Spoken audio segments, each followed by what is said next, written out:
Laissez-moi au moins poser le poulet. Tu vas être content. Mon chef assistant et moi, on a déjà tout préparé. Félicitations. Faut juste qu'on aille se laver les mains. Ouais, j'adore le poulet rôti avec la peau bien croustillante. Youpi! On fait pas de poulet rôti, on fait du poulet en croûte de sel. Vous avez raison tous les deux. On va le faire rôtir, mais dans une coque de sel pour concentrer toute sa saveur. En tout cas, il a été bien nourri. Oui, avec du grain. C'est très important que le poulet soit d'excellente qualité. Vous voyez, s'il avait été nourri à la farine de poisson, cuit en croûte, il sentirait le poisson. C'est moi qui ai la liste des ingrédients. Alors c'est pour 4 personnes ou 6, surtout si c'est des enfants. Ça dépend. Moi, le poulet, je le mange pour 2. Bon, il faut un poulet d'environ 1,8 kg, 750 g de farine et un peu en plus dans un bol. 450 g de gros sel, 2 cuillères à soupe de sucre en poudre, 2 cuillères à soupe d'huile de votre choix, 3 cuillères à soupe d'herbes de Provence et 30 centilitres d'eau froide.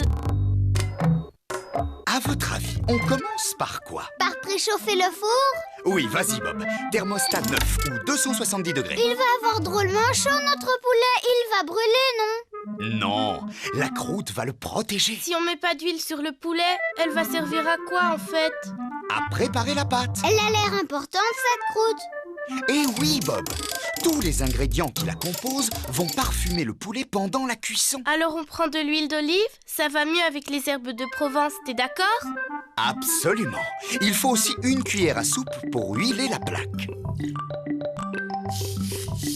On a dit combien de farine déjà? 750 g. Et 450 g de sel marin. Qui va le peser? Moi, j'y vais! Et voilà! Si on n'a pas de sel marin, ça veut dire que la recette marche pas? Non, c'est juste que c'est meilleur parce qu'il est parfumé. Hé, tu deviens une vraie gastronome, Prune. Tu parles, elle est surtout gourmande. Oui, mais que des bonnes choses. On continue, les enfants? On ajoute 2 cuillères à soupe de sucre en poudre. Parfait. De plus en plus bizarre. Pourquoi on le fait pas cuire comme ça, ce petit poulet? Comme ça, tranquille. C'est le secret de la recette. Le sucre fait ressortir la saveur du poulet avec les herbes de Provence. J'adore ça. J'en mets 3 cuillères à soupe, hein. Oui, et on mélange avec la cuillère en bois. Puis, on ajoute 2 cuillères à soupe D'huile d'olive. Sans arrêter de mélanger, on verse doucement 30 centilitres d'eau froide. Et puis, on finit de pétrir la pâte avec les mains et on forme une belle boule souple.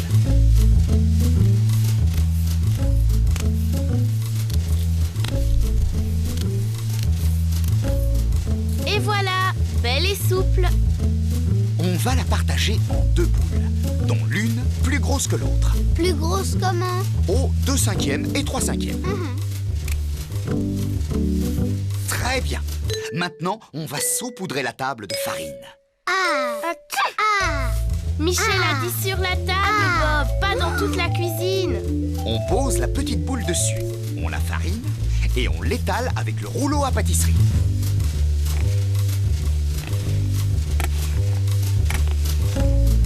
Prune, vous êtes 2 et il y a 2 boules. Oui, ça irait plus vite si on le faisait en même temps. Mais il n'y a qu'un rouleau à pâtisserie. Je sais, j'ai une idée. Jusqu'où j'étale la pâte? Elle doit dépasser de 5 cm tout autour du poulet. Bravo Prune, c'est le 2e secret de la recette. Quand on n'a pas de rouleau à pâtisserie, on utilise une bouteille. Bob, enroule ta pâte sur le rouleau maintenant. Et déroule-la sur la plaque. Tu es sûr qu'il n'y a pas de trou? Oui.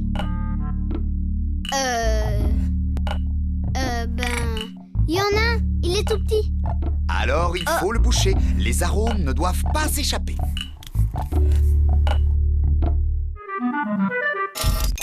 Je pose celle-ci sur le poulet. Oui, déroule-la très vite si tu peux. Elle doit recouvrir le poulet et toucher la pâte posée sur la plaque. Parfait.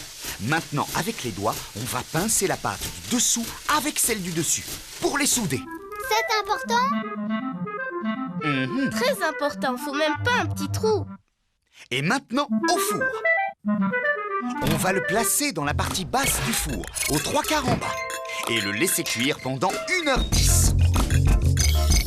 Et maintenant, les garçons rangent. Surtout ce cher Bob, qui a mis beaucoup de bazar.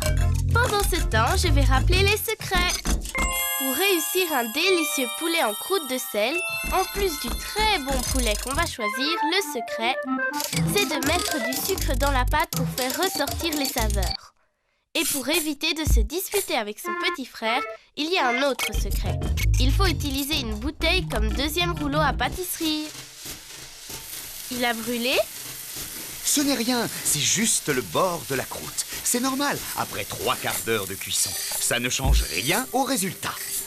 C'est dur. Il faut une mâchoire de cheval pour manger ça. On peut casser la croûte avec un marteau. Oh oui, je veux le faire. Mais... On va mettre des miettes partout. Et on risque d'abîmer la peau croustillante. Il y a une autre solution. On découpe la croûte à la base et on retire le dessus, comme une cloche. Dis, on peut avoir un petit bout, juste pour goûter. S'il te plaît, Michel.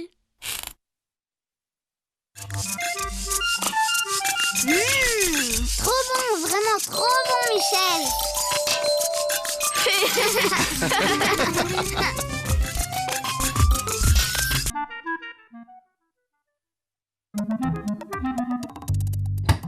Ah, ça y est, j'ai trouvé. Prune, t'as trouvé quoi? Ce qu'il faut pour préparer une salade à maman et à papa. Ouah, une salade de fruits. Une salade de lentilles. Michel a promis de me donner sa recette. Et on a tous les ingrédients écrits sur sa liste. Un paquet de 500 g de lentilles vertes, 4 carottes, 2 clous de girofle, un oignon, 10 brins de persil plat, une branche de thym, une feuille de laurier, 3 tranches de lard fumé, 2 échalotes, du vinaigre de vin, de l'huile d'olive ou d'arachide, du sel, du poivre. On a tout, il manque plus que Michel. Ben tant pis, on commence sans lui. Et on verse les lentilles dans la cocotte. Et ensuite...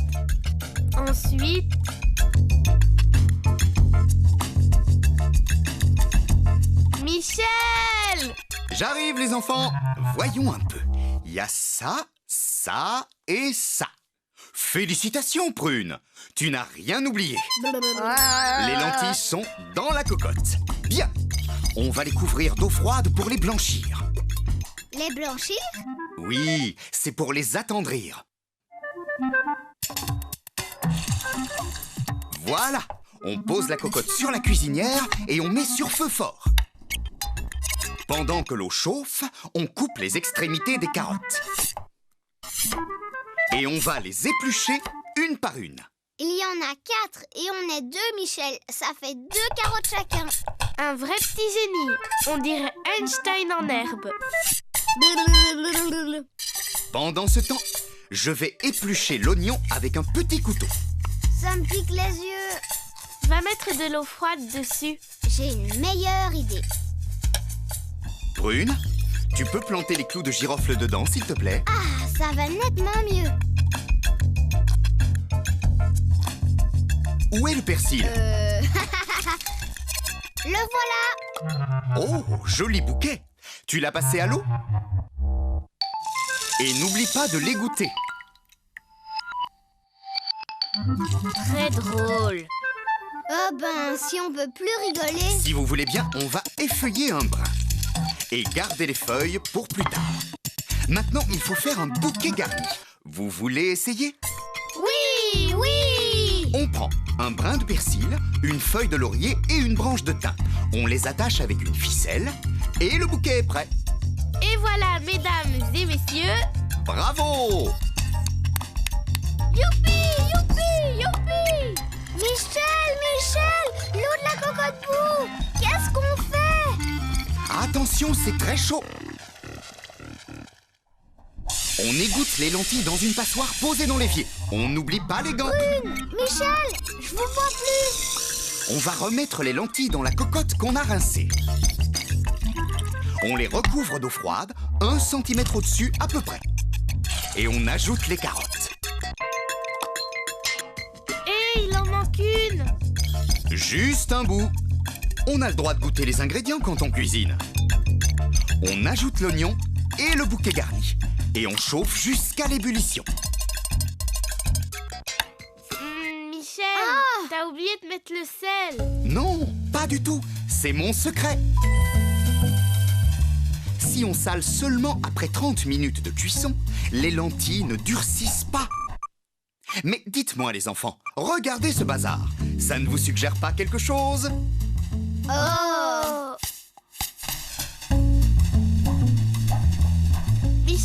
Michel, ça y est, l'eau bout, qu'est-ce qu'il faut faire? Il faut baisser le feu. Encore un petit peu, Prune. Voilà, à feu doux. Ça doit cuire à petit bouillon, gentiment. Et on couvre. Pendant ce temps, on va hacher les 2 échalotes. Et couper les tranches de lard fumé en cubes d'1 centimètre. On garde de côté sur une assiette. Michel, c'est bon, faut saler. Exact. On va laisser cuire encore 15 minutes.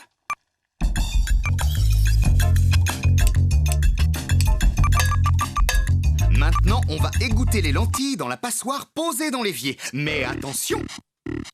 N'oubliez pas de mettre vos gants avant de toucher la cocotte. On enlève le bouquet garni et l'oignon qu'on jette à la poubelle. Ensuite, on retire les carottes, on les pose sur une planche et on les découpe en tranches fines. Très bien les enfants. On verse les lentilles dans un saladier et on y ajoute les carottes, les échalotes hachées, un peu de poivre et 5 cuillères à soupe d'huile. De l'huile d'olive, c'est celle que je préfère. Oui, ou de l'huile d'arachide, comme vous voulez. Et là, on mélange délicatement avec une cuillère. Maintenant, regardez bien. On verse une cuillère d'huile dans la poêle et dès que c'est chaud, on ajoute les lardons et on les fait bien dorer de tous les côtés. Ensuite, on égoutte dans la passoire posée dans l'évier, on repose la poêle sur le feu, toujours à puissance maximum, et on verse 2 cuillères à soupe de vinaigre de vin. Attention, le génie du vinaigre va attaquer vos petites narines. Ça pique! Oui, mon grand, c'est l'alcool du vinaigre qui s'évapore. Maintenant, on jette très vite les lardons égouttés dans la poêle, on mélange énergiquement avec une cuillère en bois, et hop, on verse le tout sur les lentilles. Allez, à vous. Vous pouvez mélanger très délicatement. Bien, il ne reste plus qu'à prendre les ciseaux et couper les feuilles de persil. Pendant que vous hachez le persil et que les lentilles refroidissent, qui nous rappelle le secret de la réussite d'une bonne salade de lentilles? Moi! Il faut saler après 30 minutes de cuisson pour que les lentilles ne durcissent pas. C'est trop bon! Tu vois, il n'y a pas que les salades de fruits. Attendez les enfants, il faut que ça refroidisse. Ça se mange tiède une salade de lentilles. D'accord, Michel, on va attendre.